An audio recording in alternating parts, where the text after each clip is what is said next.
और जीवन में गुरु आज्ञा से बड़ी कोई आज्ञा नहीं। जीवन में जिसके गुरु नहीं है उसका गुरूर बहुत बड़ा होता है, और जिसका गुरूर बड़ा होता है उसकी स्थिति सती की तरह होती है। संत कहते हैं गुरु कुएं के ऊपर लगी उस लोहे की छड़ के बीच में लगी घिर्री की तरह होता है।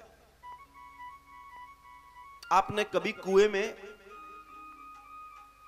रस्सी से बांधकर बाल्टी अगर डाली हो तो कभी कभी कुछ ऐसे कुएं भी होते हैं जिनमें बीच में लोहे की कोई रॉड नहीं होती, घिर्री नहीं होती, जिस पर रस्सी रखी जाती है।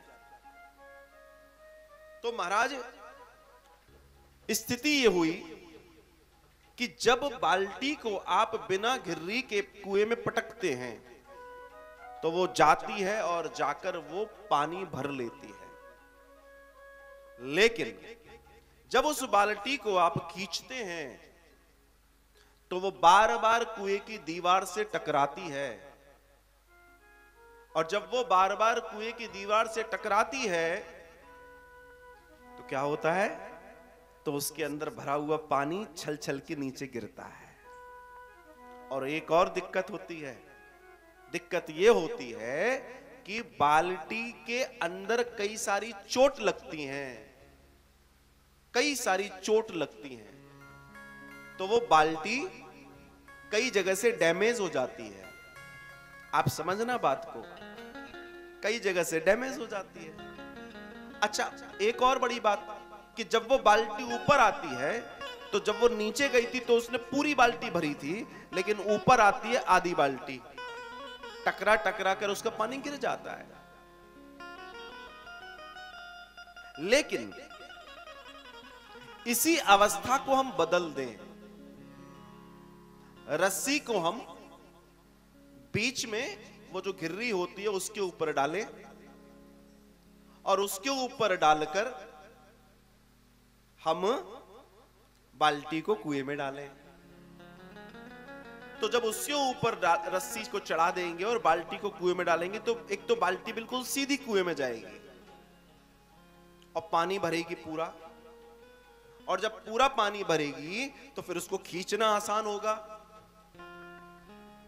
खींचना आसान होगा, बाल्टी सीधी ऊपर आएगी, ना रस्सी डैमेज होगी ना बाल्टी डैमेज होगी, ना रस्सी घिसेगी ज्यादा ना बाल्टी को चोट आएंगी, ना पानी टकरा टकरा नीचे जाएगा, और बाल्टी में जितना पानी हमने नीचे भरा था उतना ही पानी भरकर ऊपर तक आएगा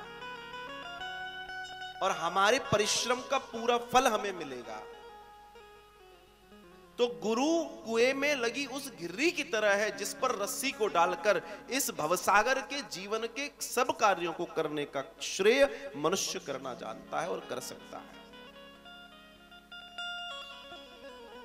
तो आज जिस भवसागर से पार जाकर जिस महादेव तक की यात्रा को करने के मन में आए विचार को पूर्ण करने की योग्यता को पाने का क्षण है, उसमें सबसे पहले पार्वती जी ने भगवान महादेव को पाने के लिए पहले गुरु जी से निवेदन कर लिया, गुरु दीक्षा ले ली।